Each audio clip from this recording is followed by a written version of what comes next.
À quelle époque aurais-tu aimé vivre ? Est-ce que tu dirais que tu es accro à ton portable ? Selon toi, quel film n'aurait pas dû avoir de suite ? Qu'est-ce qui te fait le plus douter ? À ton sens, quel programme télé n'existe pas mais devrait être créé ? Si tu pouvais être incollable sur un sujet, lequel choisirais-tu ? Aléatoire, c'est le podcast qui laisse le choix au hasard et où personne ne sait quelle sera la prochaine question. Dans chaque épisode, j'échange avec une personnalité, qu'elle soit artiste, sportif, humoriste ou un congénère podcasteur, en lui posant 20 questions piochées au hasard. Je suis Jacques et vous écoutez Aléatoire.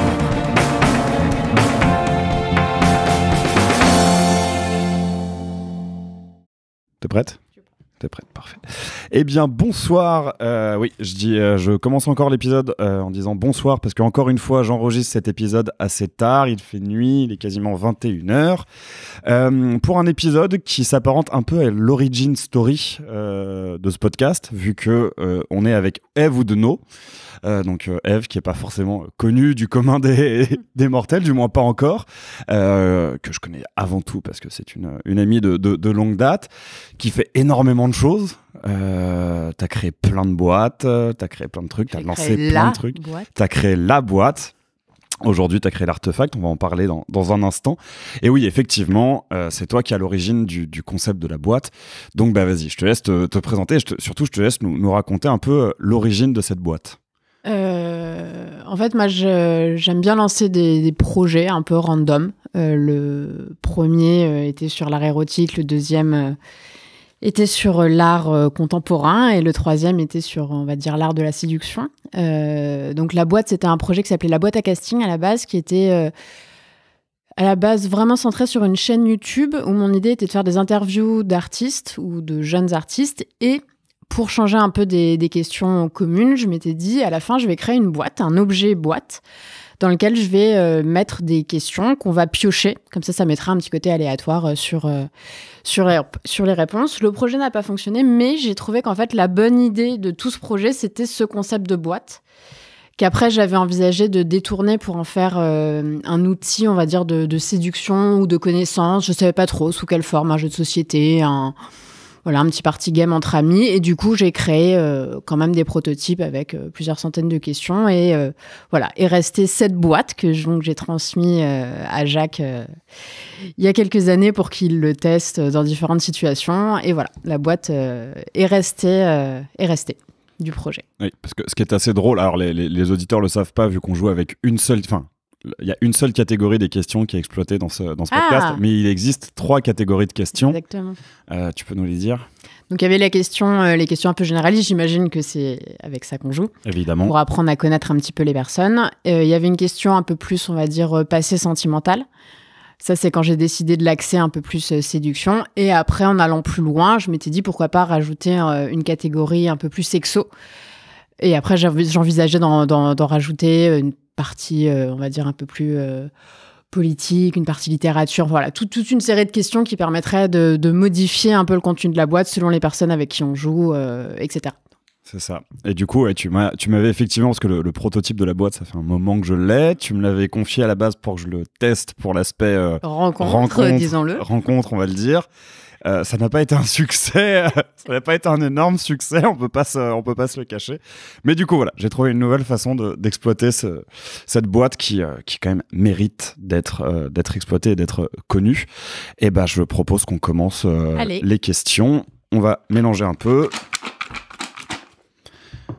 Et donc, la première question sera: de quoi avais-tu peur quand tu étais petite ?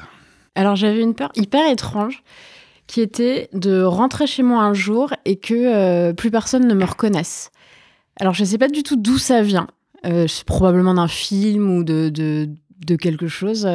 Mais ouais, j'avais toujours cette vision, j'habitais à la campagne quand j'étais petite, je remonte chez moi dans ma maison, j'arrive et ma mère m'ouvre et me dit « Oui, vous désirez ». Et je me faisais toute une série de... Ouais, ça partait après, je brodais dessus. Du coup, c'était pas vraiment des peurs, genre quand je m'endormais le soir, c'est pas la peur du fantôme ou de quoi que ce soit, ouais. C'était la peur consciente en journée où je me faisais mon film sur mon petit vélo en ville, putain, je vais rentrer et ma mère va pas me reconnaître et comment je fais, après je vais errer, ça se trouve je vais être remplacée, hyper bizarre. Oui, c'est vrai que ça fait très scénario de film d'horreur ou de film. Mais c'est sûr que ça vient d'un truc ou d'un livre. Là, j'ai jamais réussi à retrouver d'où. J'avais ça quand j'avais 7-10 ans. Donc ça c'était la grosse peur. Et après dans les trucs un peu plus classiques, vivant dans une grande maison qui grince, c'était le fantôme ou les trucs dans les greniers, voilà.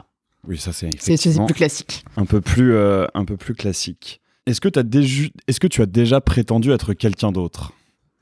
Pas une personne en particulier, mais à un moment j'ai toujours bien aimé les défis, que ce soit avec des amis ou autres, faire des paris un peu à la con. Et du coup, ça m'est déjà arrivé d'avoir des défis à faire, de genre, tu vas dans un magasin, je suis en mode de robe de mariée, et tu te dis, tu dois faire un roleplay de je dois me marier dans une semaine et tu dois être crédible, ou tu vas dans un élevage de poney Shetland et tu dois dire que tu vas devoir avoir un poney Shetland dans 2 semaines. Et voilà, donc c'est pas une personne en particulier, mais par contre, oui, ça m'est souvent arrivé de devoir tenir un rôle comme ça. Je trouve que c'est un truc vraiment sympa à faire, y compris, enfin, c'est dans les défis, je trouve que c'est les défis vraiment sympas quand t'as des gens qui aiment bien un petit peu ça, qui sont capables d'improviser, c'est des trucs assez sympas à faire. Ok. Alors, la réaction, est-ce qu'on n'a pas tous déjà prétendu être quelqu'un d'autre? Non, pas à 100%, mais après je me suis beaucoup créé des personnages, je me suis beaucoup créé des personnages, des carapaces et des personnes que je n'étais pas exactement et qui ne correspondaient pas exactement à mon caractère, hein. Et je pense que je continue à ne pas être exactement la personne que je suis réellement, mais que je tends à y aller, enfin à devenir de plus en plus moi-même. Mais pour le coup, j'ai jamais fait de jeu de rôle comme ça. Et je pense que moi, je serais impossible de le tenir plus de 100 minutes. Et bon, on y pensera pour le prochain pari. Parce qu'on en a fait un certain nombre. On en a fait un certain nombre. Je me suis retrouvé avec la barbe d'une couleur absolument... Bleu mermaid, on va dire. Exactement. Non, j'ai bleu mermaid. Non, ça devait être bleu mermaid et c'était vert. Oui, c'était vermouth. C'était vermouth. Donc voilà, j'ai été quelqu'un d'autre à un moment. J'ai été la créature du lac après m'être fait teint la barbe. Et alors du coup, c'était quoi la réaction des gens en général quand... Honnêtement, quand on le fait bien, ce que j'appelle le faire bien, c'est-à-dire pas se mettre à exploser de rire en plein milieu. Ah oui, bien sûr. Il n'y a pas vraiment de raison qu'il le... c'est là tout l'intérêt. C'est quand on se rend compte qu'on a bien fait le personnage, c'est que la personne en face va avoir la bonne réaction. J'ai toujours essayé juste de ne pas le faire pour des choses qui vont pénaliser.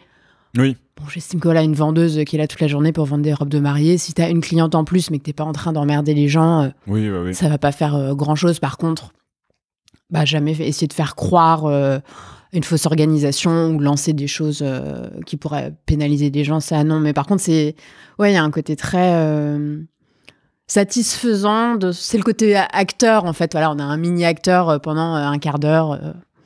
Okay. Voilà, ça m'a toujours amusé. Est-ce que du coup, t'as réussi à essayer des robes de mariée? Pour moi, c'est un truc qui se fait sur rendez-vous. Alors, robe de mariée, je l'ai dit comme ça parce que c'est un truc que j'ai toujours eu en tête. Okay. De faire celui-ci précisément, je l'ai pas fait. Ok, d'accord. Mais ça, c'est un des paris que j'ai toujours gardé en tête, soit envoyer quelqu'un, soit moi le faire. Mais je trouve que c'est un des trucs marrants à faire. Et donc, et par contre, l'élevage de poney Shetland, du coup, tu l'as vraiment fait? J'ai déjà fait des élevages en Normandie, c'est facile. Ouais. Donc, plus dans des fermes où tu as des petits chevreaux, des trucs comme ça. C'était aussi pour moi, c'était parce que j'aimais bien aller les voir. Et il y a une différence de traitement quand tu dis est-ce que je peux venir caresser 3 chèvres et quand tu dis je voudrais en acquérir une. Donc, ça, j'avoue que j'ai un petit peu utilisé ça. Très bien. Alors, c'est marrant parce qu'on rebondit sur de l'animal. Si tu pouvais te réincarner dans un animal. Les animaux, c'est compliqué parce que faut enlever. Si vraiment on prend la question au sérieux, c'est-à-dire que si t'enlèves le côté c'est rigolo de voler, est-ce que j'ai envie d'être un oiseau, je suis pas sûre. Les chats, tout ça c'est mignon, mais en fait, la loterie de tomber sur un propriétaire connard ou de se retrouver à faire les poubelles en banlieue, voilà. Donc je pense que je partirais plus sur un animal aquatique, plutôt dans ceux qui sont pas pêchés. Qu'est-ce qui me plairait bien? Peut-être un espadon. Ok, c'est pêché l'espadon. Hein. Hyper classe, oui, mais c'est c'est quand même plus rare d'avoir un steak d'espadon que d'être un thon rouge. Oui, non, c'est sûr. Mais... soit ça, soit le poisson dont le nom m'échappe, qui s'il n'est pas préparé par ce chef japonais incroyable, il a un nom hyper compliqué. C'est le fugu, non? C'est Fugu le nom? Il me semble que c'est le fugu. Celui qui contient du poisson, Ouais, du le poison. poison. Et, Bah, je crois que c'est le poisson bulle, enfin le poisson qui peut énormément grossir, qui gonfle avec des pics. Il me semble que c'est. Celui-là est sympa aussi.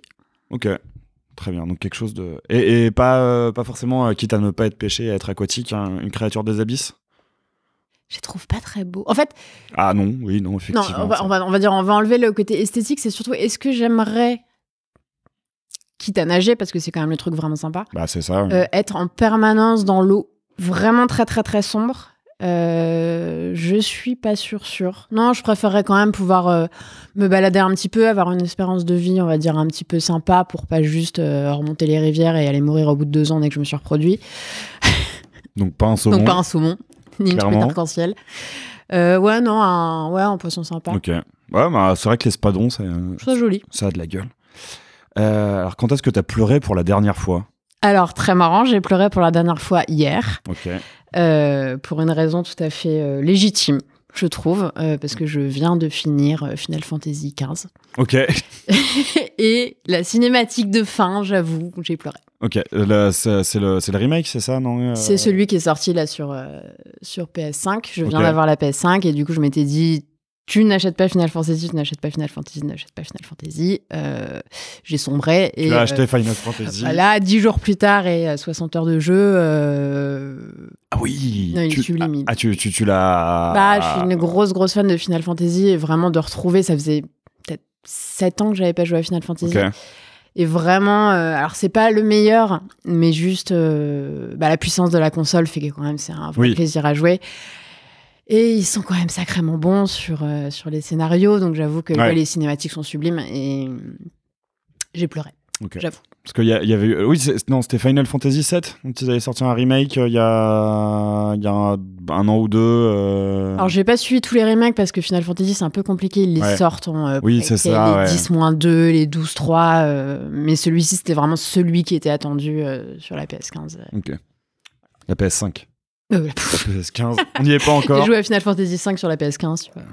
Les gens n'arrivent pas encore, n'arrivent toujours pas à obtenir une PS5, mais toi, t'en es déjà à la PS5.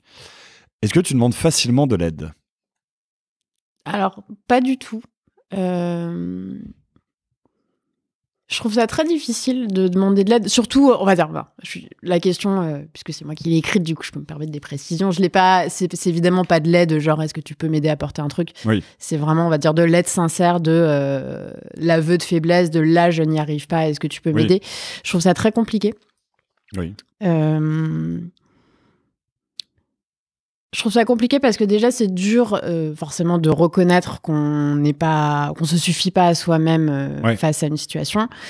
Ensuite, je trouve que c'est charger la personne de quelque chose qui est peut-être dur à porter pour elle aussi. C'est pas forcément évident. Quand on est dans l'autre sens, quand quelqu'un nous demande de l'aide de quelque chose d'assez grave, forcément, si c'est un vrai ami et qu'on le prend vraiment en charge, on prend une partie de son poids. Donc, on se sent redevable aussi quand tu demandes de l'aide à quelqu'un.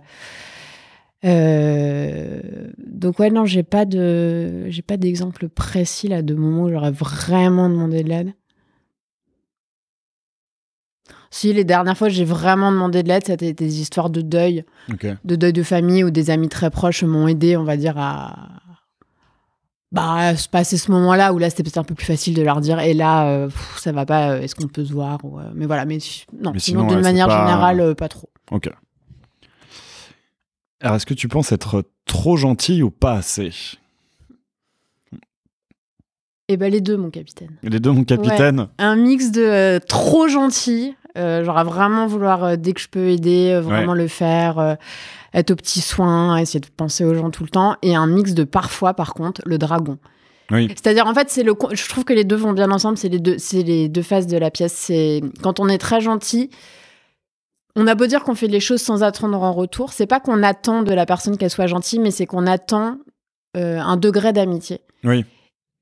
Et quand, en face, à un moment, on me fait ce que j'appelle un coup de pute, ou un truc où vraiment je me dis, là, je ne comprends pas, parce que moi, j'aurais pas été capable de faire ça, là, par contre, je peux dégager la personne, en fait, de ma vie un peu trop, je trouve, drastiquement. Ouais. Donc, j'ai le temps, en ce moment, à essayer d'être moins gentille, pour être justement moins dur. Mais alors du coup, ouais, c'est ça, le côté dragon, il vient plus de déception. De déception que de période où t'es juste, bah non, là, laissez-moi. Non, c'est pas du tout ça, c'est vraiment... Mais j'en ai beaucoup dans ma vie, c'est là je me suis rendu compte que quand même, il fallait que je travaille dessus, ça va être des amitiés très, très, très, très fortes.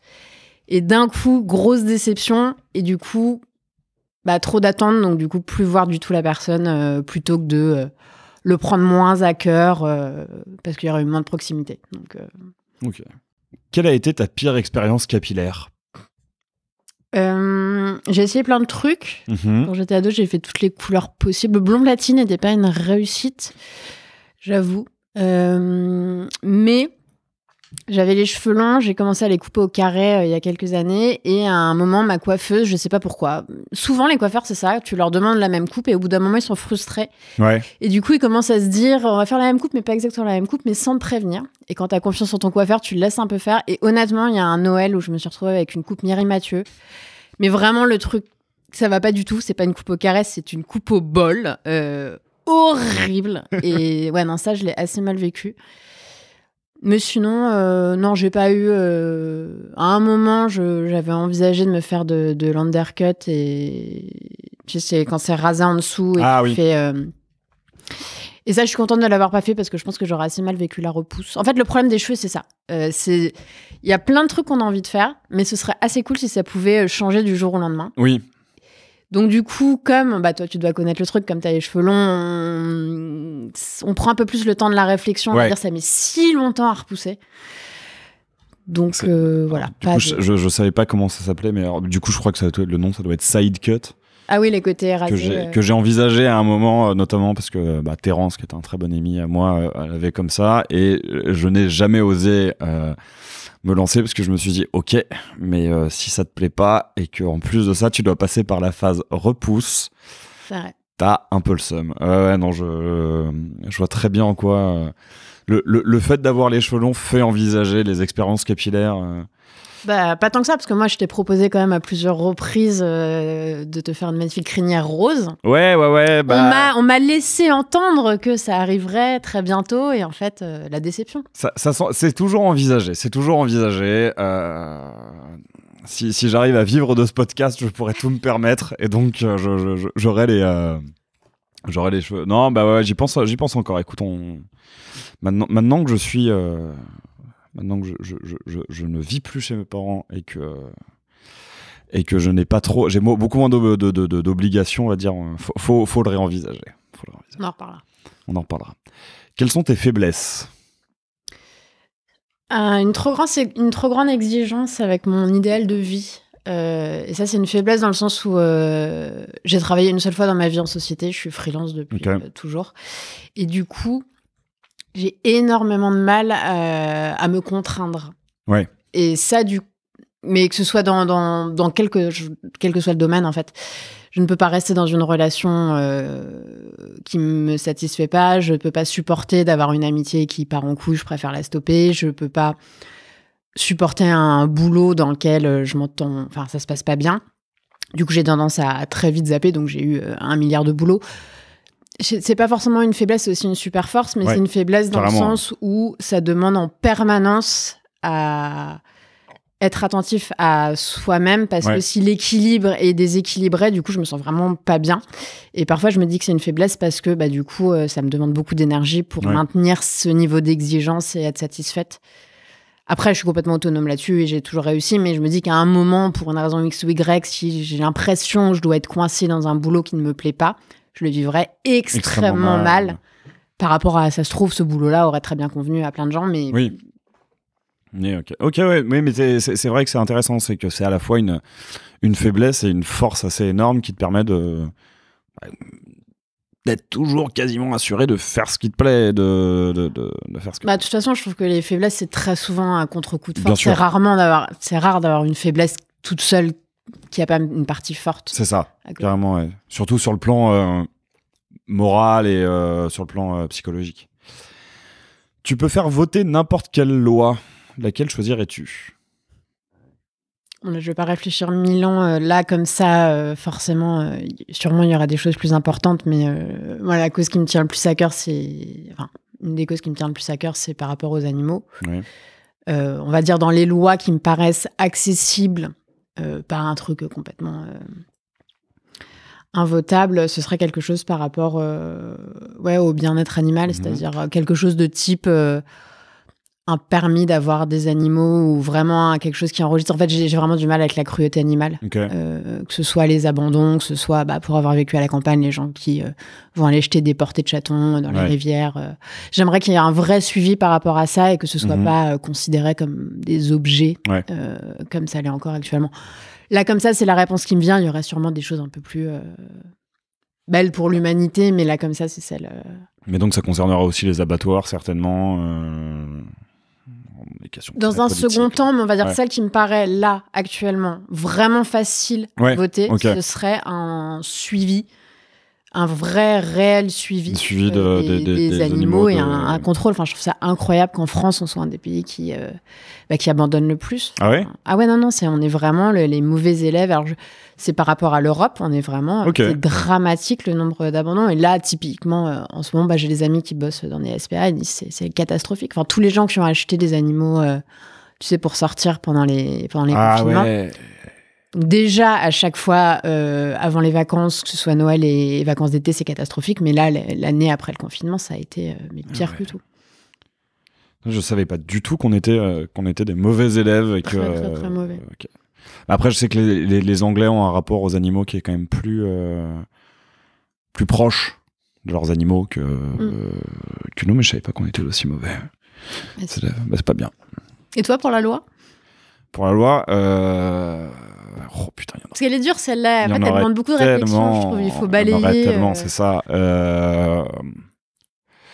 Écoute, vu que c'est un sujet sur lequel je m'informe en ce moment, notamment de par le travail de ma petite sœur, qui travaille en tant que chef de projet à la prévention des conduites à risque pour la ville de Paris, et qui donc voit de près le problème du crack, ce genre de choses. C'est vraiment faire en sorte que les problèmes de drogue soient considérés non plus comme de la délinquance, mais comme des problèmes de santé publique. Et ça l'est déjà dans les textes, mais faire aussi en sorte qu'il y ait via les lois, il y a une perception différente du public. Et en fait, surtout, globalement, faire par rapport aux drogues ce qu'a fait le Portugal. C'est-à-dire de dépénaliser toutes les drogues, donc du crack à l'héroïne en passant par la weed. Et donc, ce qui fait que déjà, on ne peut plus se retrouver en prison pour de la drogue. Et surtout aussi tout le travail et tous les suivis qu'ils ont mis en place pour les toxicos et pour les personnes addictes. C'est-à-dire que je sais plus à quel moment de quand tu te fais prendre avec de la drogue, mais tu peux pas te retrouver face à un tribunal en tant que consommateur. En revanche, tu peux te retrouver face à un groupe de médecins, psychiatres, psychologues, sociologues aussi en fait, et qui vont proposer un réel accompagnement et quelque chose d'adapté à la toxicomanie de la personne. Et voilà, ouais, vraiment, faire une loi qui prenne à bras le corps ce problème de santé publique que sont les drogues et notamment les drogues comme le crack ou l'héro à Paris. Et en France, en règle générale. Oui, sur l'ensemble de la France. C'est très parisien du coup ça comme. C'est clair. Alors j'aurais une loi à Paris, s'il vous plaît. Mais voilà. Et aussi, évidemment, légalisation du cannabis et usage récréatif, mais en ne laissant pas le marché aux personnes qui sortent d'écoles de commerce, mais en allant voir les gens qui produisent et qui vendent à l'heure actuelle et leur dire on va vous faire rentrer dans la légalité, vous n'aurez pas à changer de marché. Je pense que ce serait une bonne chose, voilà. Alors que pourtant, je consomme... Enfin, tu me connais suffisamment pour savoir que je consomme... C'est ça, que je consomme absolument pas de drogue. Enfin, si on considère que l'alcool est une drogue, si je consomme de la drogue, mais je consomme absolument pas que ce soit du cannabis ou des opioïdes ou qu'est-ce. Mais voilà, je pense que c'est un sujet qui est quand même assez important. Y a-t-il une chose que les gens trouvent étrange à propos de toi ? Pas mal. Je pense que la principale vient de la façon de vivre, de ce que je te disais il y a quelques instants, c'est-à-dire là j'ai 36 ans, quand ça a toujours été ma vie depuis que j'en ai 24, depuis que j'ai fini les études. quand j'avais 27-28, ça faisait marrer les gens. Elle arrête pas de changer de boulot, elle essaie de tester des trucs partout. Là, maintenant que ça commence à être ancré, que c'est vraiment et que ce sera toujours ma vie, ça surprend toujours un peu les gens. Ouais. Surtout, mes amis sont majoritairement beaucoup plus jeunes, mais quand je rencontre des gens de mon âge, ou même, je sais pas, des gens qui étaient avec moi dans les études, ils ont 2 enfants, parfois 3 enfants, mariés, un boulot, CDI, la petite maison, enfin le cliché on va dire, mais ce qui est globalement, beaucoup de gens aspirent à ça. Ça n'a jamais été mon aspiration et plus je grandis et moins je me rends compte, ça ne l'est vraiment pas. Donc oui, je pense que c'est surtout cette espèce de décalage par rapport à ce qu'on imagine être une norme de vie. Sinon... je sais pas, à toi de me dire, tu me connais, est-ce qu'il y a des trucs... C'est une bonne question, ça. Étrange à propos de toi. Je sais que moi, en soi, non, parce qu'en plus, je te connais depuis si longtemps et on a fait tellement de trucs différents. Enfin, on joue beaucoup aux jeux vidéo ensemble, on a fait des soirées blogueurs, on a fait des expositions, on est allé au cinéma. Donc, pour moi, non, mais je sais que quand j'ai des amis qui te rencontrent pour la première fois, ils sont toujours très impressionnés. C'est que tu dégages quelque chose, une aura qui est pas intimidante, mais qui est grande, quoi, un truc, et ils sont toujours ah ouais c'est elle, et qui impressionne. Donc je dirais que tu impressionnes les gens. Ok. Ça te va comme. Okay. Ah on en parlait avant de commencer à enregistrer. Le pire cadeau qu'on t'ait jamais fait. Oui, il y a eu un gros débat sur cette question-là, parce qu'on est en train de se dire qu'il manquerait le pendant, qui serait quel est le pire cadeau qu'on ait fait. Ouais. Le pire cadeau qu'on m'ait jamais fait, du coup...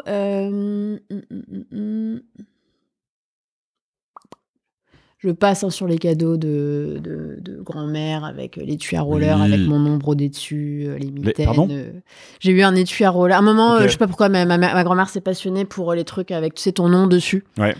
Quand j'avais genre 14-15 ans, j'ai eu l'étui à CD avec mon nom marqué dessus, l'étui à roller avec mon nom marqué dessus. Bon. Et c'est elle qui marquait le nom ou elle le faisait marquer? Non, il y a un moment, c'était vraiment la grosse mode d'avoir tout personnalisé. Ouais. Le pire cadeau qu'on m'ait fait, est-ce que j'ai souvenir qu'on m'ait fait un cadeau vraiment pourri? Honnêtement, la chance d'être pas trop concernée. Ouais. J'avais fait cette question-là... toujours parce que c'était un peu Accès Séduction pour justement un peu lancer le sujet sur les cadeaux d'ex, etc.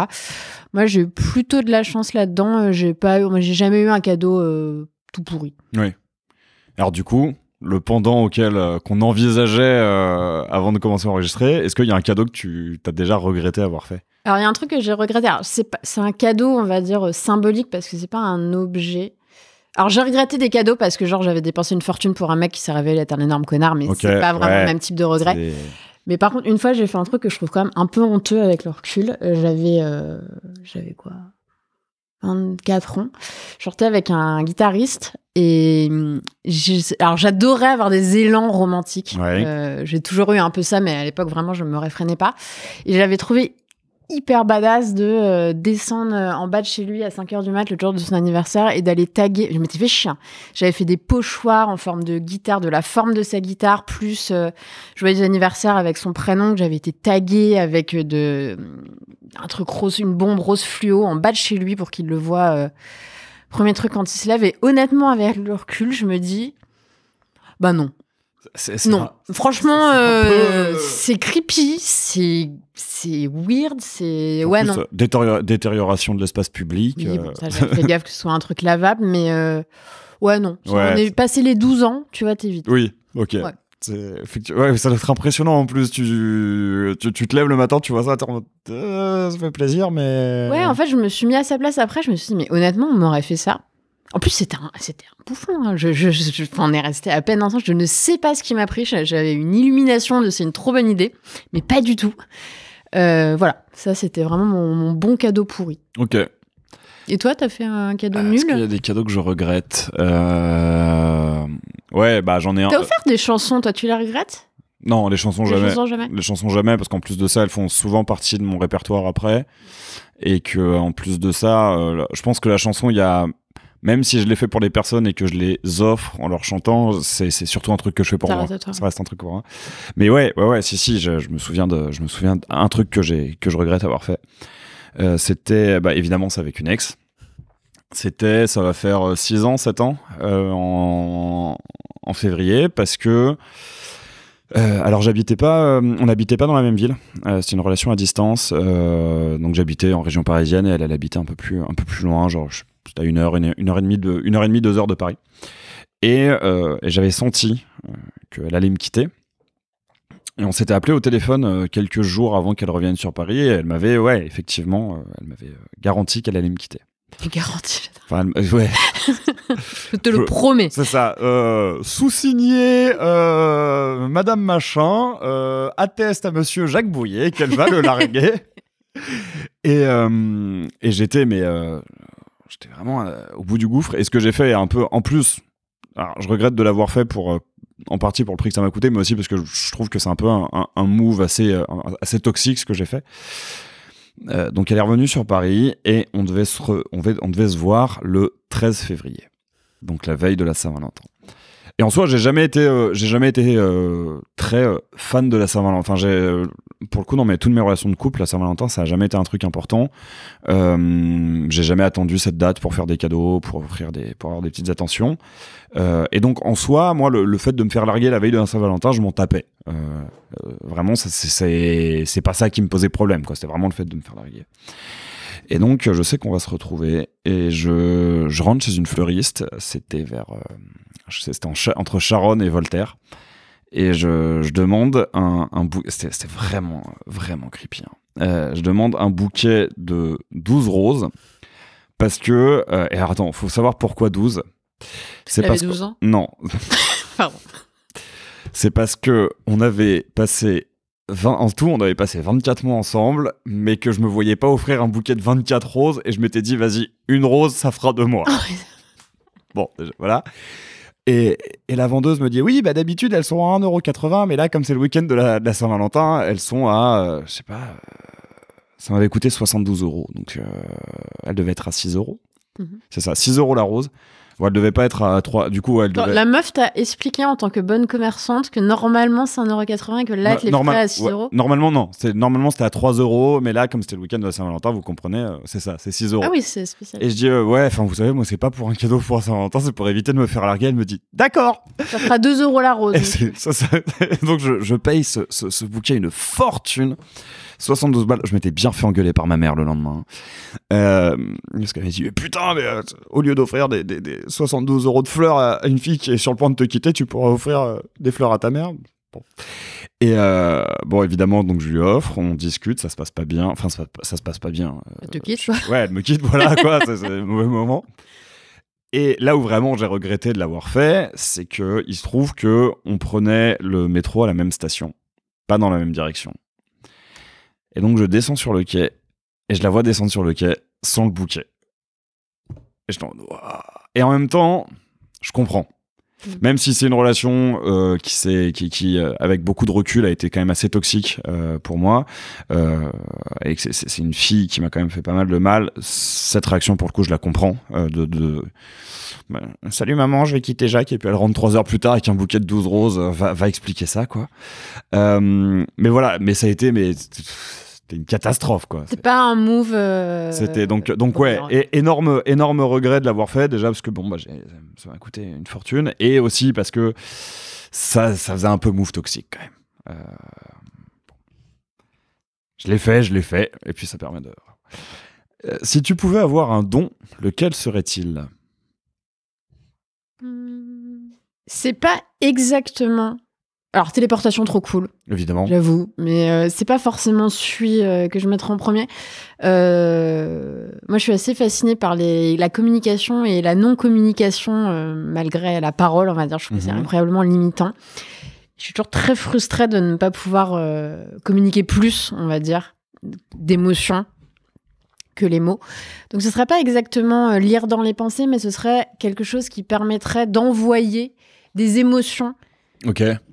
Tu vas être capable de communiquer avec quelqu'un une émotion, parce que parfois les mots veulent rien dire, ou c'est pas juste les mots, c'est juste, je sais pas, d'envoyer un globe d'émotions et ils se démerdent avec. J'adorerais qu'on puisse communiquer un peu plus profondément, on va dire, qu'avec les mots. Ouais. Mais il faudrait que les autres gens aient ce don aussi, du coup. Pour que ça ait un intérêt réellement. Bah, je me dis déjà, si moi je l'ai, ça m'aiderait vachement dans l'ensemble. Après, si les gens peuvent l'avoir en plus, ce serait vraiment trop bien. Mais sinon, téléportation, c'est quand même extrêmement cool. Ça. C'est pratique. Y a-t-il des gens qui t'en veulent? Oui. Oui. Ouais, je pense. Probablement quelques amis, exactement ce dont on parlait tout à l'heure. Il y a vraiment des gens que j'ai envoyés chez beaucoup plus violemment, on va dire, que la situation ne l'admettait, parce que ça provenait de rancœur, du coup, exacerbé. Sinon, plus simplement les ex. Oui. J'ai pas mal quitté, donc, et pas forcément... c'est toujours dur de quitter, hein, donc... Après, qu'ils m'en veulent, incroyablement, mais je pense que il y a eu des gens qui ont des rancœurs. Après, sinon, globalement, je suis pas quelqu'un qui a des ennemis particulièrement. Donc, personne ne veut ma mort, je pense. C'est déjà pas mal. Alors ça, je crois que c'est une de mes questions. C'est pas ma préférée, mais c'est une de mes questions préférées. Non, c'est une de mes questions préférées. Okay. Si tu pouvais être incollable sur un sujet, lequel choisirais-tu? Alors, ce serait obligatoirement un sujet... Alors, ça, c'est compliqué. Il y a tellement de choses sur lesquelles j'aimerais être incollable. J'adorerais être incollable en histoire et en géopolitique. Parce que je trouve ça incroyablement frustrant au quotidien. T'as beau te renseigner sur un truc, mais en fait, ça n'a de sens que si tu peux le mettre en comparaison par rapport à d'autres choses sur une table temporelle de l'humanité. T'as l'impression de rien savoir parce que du coup, tu vas avoir une connaissance sur un tout petit truc. Donc ça. Mais sinon, mon vrai truc, ce serait probablement les matières scientifiques. Probablement de la biologie moléculaire ou de la chimie. Je trouve que c'est incroyablement intéressant, mais par contre, c'est le genre de choses où tu peux pas juste aller lire un peu d'articles ou de revues scientifiques. Il faut vraiment t'y mettre à fond. Donc voilà, je pense que ce sera un domaine scientifique, probablement. Et toi? Je pense que ce sera un domaine scientifique, ou non, en théologie et en histoire des religions. C'est vraiment un truc qui me fascine et où je me dis que c'est finalement un sujet où les gens connaissent très très peu de choses. C'est ça. Et où même finalement même les religieux, même les croyants connaissent finalement peu de choses. Et parfois même peu de choses de leur propre religion. Et être incollable en théologie, en histoire de religion, c'est vraiment un truc que j'aimerais. Mais c'est un peu pareil, quoi. C'est compliqué pour se renseigner bien. C'est des sujets de thèse, quoi. C'est des sujets d'études. Et donc c'est très très pointu, mais c'est vraiment un sujet où j'aimerais beaucoup m'y connaître. Et puis après, sinon. Tout ce qui en plus je pense que là pour le coup on va tomber d'accord tous les deux, mais tout ce qui concerne l'espace aussi ou tout ce qui concerne la mer, encore plus que l'espace, tout ce qui concerne la mer, c'est un truc où je saurais être incollable sur les abysses et sur des espèces animales de la mer, surtout quand on se dit que, parce que être incollable sur un sujet, ça sous-entend aussi pour moi participer à la recherche, en fait, à la découverte de nouvelles choses sur ce sujet. Et quand je me dis qu'on connaît mieux la surface de la Lune que nos fonds marins, que le fond de nos océans, j'adorerais faire partie de ces gens qui permettent de mieux connaître les fonds de nos océans. Si tu devais disparaître... Alors c'est intéressant parce que c'est une question qui rebondit un peu sur une des premières. Est-ce que tu as déjà été quelqu'un d'autre? Si tu devais disparaître et changer d'identité, que ferais-tu? Éleveuse de Shetland, du coup. C'est une question à laquelle j'ai beaucoup réfléchi parce que ça, c'est un truc auquel je m'intéresse beaucoup, les disparus volontaires. Ouais. Je lisais un article tout à l'heure sur justement le fait que au Japon, ça se multipliait, qu'il y avait des agences qui étaient spécialisées dans le fait de fournir une identité secrète. Mais c'est complètement légal là-bas. Il y a vraiment des business autour du fait de créer une nouvelle vie, ce qui évite un peu de suicide parce qu'ils ont des gros problèmes de suicide. Et ça coûte combien? Il n'y avait pas les prix, mais je me suis dit, c'est hyper malin en fait comme business. Bref, du coup je m'intéresse à ça et en plus j'ai dans ma famille un disparu volontaire qui a disparu il y a 15 ans et on n'a plus jamais de nouvelles. Donc du coup ça a été un sujet de débat et c'est vrai que je me suis posé la question de moi qu'est-ce que je ferais. J'ai un peu du mal à imaginer parce que j'ai jamais eu une situation de par ce que je t'expliquais sur mes boulots, les machins, je me suis jamais retrouvée dans une situation où je me suis dit j'en peux plus, je pète un câble et je disparais. Je me suis toujours arrangée pour juste me barrer de la situation. Mais si ça devait arriver, je pense que je partirais dans un autre pays, ça c'est absolument certain. Il faudrait absolument qu'il y ait un dépaysement total parce que par contre, ça doit être hyper dur à vivre de s'imaginer qu'on puisse croiser, même si tu pars à l'autre bout du pays, tu vois un vague cousin qui est en vacances ou même d'être tenté d'aller regarder les infos. Ça doit être un peu malsain. Donc vraiment, je pense que je partirais limite un truc exploration sauvage dans l'Amazonie. Je rejoindrais je pense un truc. J'essaierais de rejoindre un truc où je puisse aider. Un peu de scientifique, mais au fin fond des tréfonds du trou du cul du monde et essayer d'oublier complètement. Ok. Oui, bah, ça semble. C'est vrai qu'effectivement, se faire oublier en allant même en allant dans la Creuse, quand tu viens de région parisienne, bon, c'est un peu. Si tu devais te décrire en 5 mots. Polyvalente. Oui. Je sais faire plein de trucs.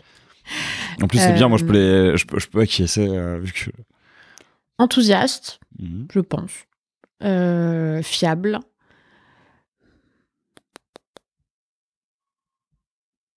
Atypique. Enfin, moi un peu, on va dire. Et curieuse. Ok. Donc, polyvalente, enthousiaste, atypique, fiable et curieuse. Ouais, t'as vu, je mets que des trucs positifs. Oui, bah... Je suis une vraie connasse. C'est ça. Vas-y, fais-les toi tes 5 mots. Je suis radin. Alors, j'en ai un en commun, c'est enthousiaste. Ouais. Enthousiaste et curieux aussi, je l'ai en commun. Sensible. C'est vrai. Sensible. Exigeant. Et j'aimais bien quand la première fois qu'on avait la boîte et où j'ai pu jouer, j'aimais bien rajouter un mot qui n'était pas un adjectif, qui à l'époque était Lucifer. Donc ouais, je vais rester sur Lucifer parce que je me dis que ça me plaît bien et j'aime l'histoire, j'aime la figure romantique de Lucifer. Toi, en plus, tu peux t'affines tranquillement tes réponses selon le nombre de fois où tu as les questions. C'est le gros avantage, mais c'est aussi pour ça qu'il faudra que je renouvelle. La musique que tu peux écouter sans te lasser. Ah, je crois que je sais. Je peux tenter de répondre à ta place Vas-y. Je dirais les 4 saisons de Max Richter. Alors ça a été ça. En fait, moi, je fonctionne par période pour les musiques. Je peux aller jusqu'à une obsession, mais qui devient insupportable pour mes colocs ou les gens qui habitent avec moi. C'est que genre pendant une période de plusieurs mois, je peux vraiment écouter une musique en boucle. Mais quand je dis en boucle, c'est vraiment le bouton repeat. Ouais. Et effectivement, celle-ci a été une de mes musiques phares.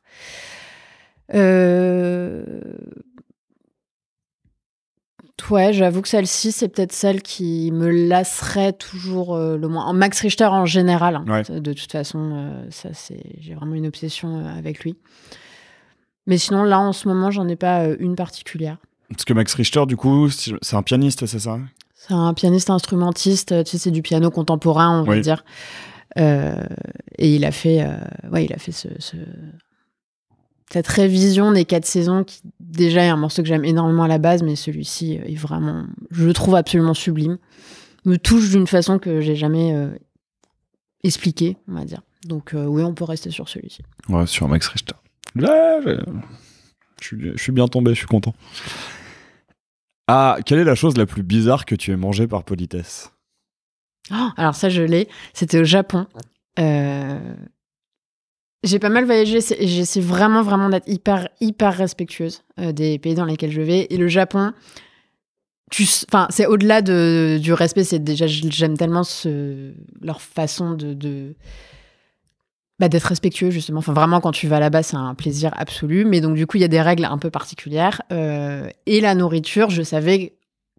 déjà, c'est une règle générale, mais particulièrement au Japon, tu manges, enfin, tu vas pas laisser les trucs de côté. Tu gâches pas, ouais, Donc bref, il était 10h du mat, je voulais prendre juste un petit déj, donc j'arrive dans un... Moi, j'aimais bien manger dans les trucs où manger les travailleurs japonais, ils disaient, mais plus tôt que ça, parce que c'était avant qu'ils aillent au boulot, donc il devait peut-être 8h. Mm-hmm. Et donc t'arrives, tu ne comprends rien à la carte, il n'y a pas de photo, c'est un mec qui parle pas, il parlait pas, c'était il y a 10 ans, ça a peut-être changé un peu depuis, mais il parlait quasiment pas anglais, mais genre vraiment quasiment pas. Et donc, du coup, j'essaie d'expliquer que je voudrais, je sais plus ce que je voulais, du porridge, ou enfin un truc de petit-déj, on va dire. Ouais. Et il arrive un ramen donc un plat de soupe avec des pâtes, avec par-dessus du poulet, un œuf, une petite pieuvre. Enfin, tous les types de viande et de poisson mélangés dans un même plat à 8h du mat. Et là, je regarde ce truc et je suis... Oh, mon Dieu. Bah, je l'ai mangé parce que vraiment, c'est la petite dame qui cuisine devant toi. Enfin, je voulais pas être la connasse d'étrangère à qui on sert ça et qui se barre. C'était dur. C'était pas mauvais. Ouais, mais c'est ça. Du coup, c'était plus le moment où on te l'a servi qui était bizarre. J'aurais pas mangé. Non, c'est le mélange des trucs, c'est quand même hyper particulier. Oui, le poisson, viande avec œuf, tous les trucs. Plus le moment, voilà, j'ai vraiment gardé ça comme. C'est vrai que poulet, poulpe, œuf, c'est un peu étrange. Ouais, c'était pas fou. Voilà. Et depuis, je suis végétarienne, donc il n'y a plus ces questions-là parce que c'était quand même souvent des problématiques avec des viandes ou des poissons bizarres. Bah, c'est vrai. C'est vrai que les choses un peu étranges, c'est souvent lié à de la viande ou des œufs de 100 ans. C'est ça, exactement. La viande faisandée. J'ai goûté ça, les œufs de 100 ans, il y a pas si longtemps. C'était il y a un an et demi dans un restaurant chinois. Le restaurant des nouilles vivantes que tu m'avais fait découvrir, il propose des œufs de 100 ans. Ça n'a aucun intérêt. Ah ouais, ça n'a vraiment aucun intérêt. Hein. C'est pas bon. C'est pas ça a un goût de quoi, du coup? Ça sent quand même un peu le rance ou... Ah non, pas du tout. Non. Mais en gros, c'est des trucs qui sont trempés dans de la sauce soja pendant des mois et des mois. Donc ça a le goût de sauce soja. Et c'était servi avec des tranches de tofu. Okay. Et pareil, le tofu, moi je trouve que c'est intéressant quand tu le travailles, mais quand c'est servi en tranches blanches comme ça... Pas... Donc c'est pas l'horreur qu'on s'imagine. Alors après, parce que je sais pas, parce qu'on voit toujours dans les films, ça a l'air noir, ou vert et. La couleur fait pas envie. C'est effectivement un vert translucide qui tend vers le noir, donc ça fait évidemment pas envie. Hein. Je pense que t'en mettais des morceaux dans la barbe que j'ai eue, dont on parlait un peu plus tôt. Vraiment, l'aspect marais était respecté au maximum. Mais sinon, en termes de goût, ce que j'ai goûté, en tout cas, c'est pas du tout l'horreur qu'on s'imagine. Ok. Est-ce que tu es quelqu'un d'audacieuse? Oui. En soi... Oui, sans ça là-dessus. Je me dis, on n'a qu'une vie, il faut essayer les choses tant qu'on reste respectueux. Faut essayer. Très bien. Et alors, du coup, j'avais pas prévenu, mais c'est la dernière question tirée au sort. Mon Dieu. Si c'est pas bien, tu changes. Ouais, on va voir. On va voir en fonction de ta réponse. Okay. Et sinon, il y aura peut-être 21 questions. Je vais me faire juger, genre de... Non, mais tu vas comprendre. Plutôt être à la mode ou avoir du style. C'est de la merde. Alors ça, c'est le genre de question. Il y a quelques questions que je regrette. Elle est nulle. Enfin, celle-ci, tout évidemment que tu sais quelle est la bonne réponse. C'est ça. Et puis après, c'est aussi, je pense, des en fait, c'est plus comment tu l'étayes derrière. Oui. Bon, et c'était intéressant quand tu avais développé toutes ces questions pour des artistes. Exactement. Mais pareil, il y a tout à l'heure, j'ai tiré une question que je t'ai pas posée, qui était si tu pouvais exercer ton art sans être connu, le ferais-tu? En soi, malheureusement. Ça, c'est quelque chose. Celle-là, pour le coup, est vraiment intéressante quand c'était avec des artistes parce que ça. Mais je pense que je la garderai s'il y a des artistes. Donc, preview, si vous avez cette question, c'est que vous êtes considéré comme un artiste. Voilà, exactement. Dans 100 ans, qu'aimerais-tu que les gens retiennent de toi? J'ai pas du tout l'ambition de laisser une quelconque trace, ni même que ce soit enfant, ni même que ce soit production.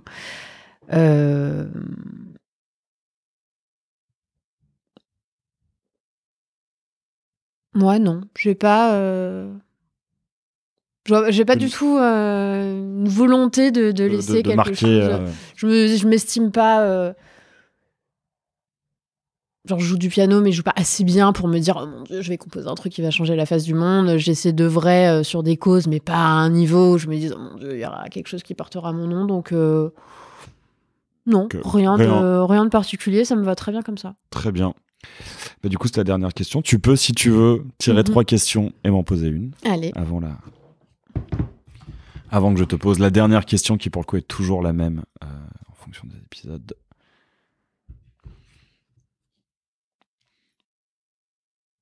Quelle découverte pourrait changer le cours de l'humanité? Je crois qu'on en parlait tout à l'heure. Je pense que la téléportation, ça peut bien changer le cours de l'humanité, ou la capacité à voyager à la vitesse de la lumière. Je pense il y a quand même plus de chances qu'on arrive à ça qu'à c'est vraiment réellement téléporté. En soi, je pense que...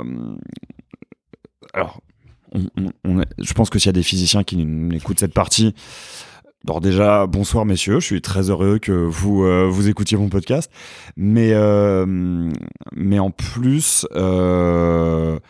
donc peut-être que s'ils écoutent, ils vont se dire mais il dit n'importe quoi lui. Mais je pense que la téléportation suivra la découverte de la capacité de voyager à la vitesse de la lumière. Okay. Je pense qu'il y a un truc, tu vois, il y aura un truc et je pense que ça peut être une énorme avancée. Après, est-ce qu'on va avoir le temps de faire cette avancée ? Ça, c'est une autre question.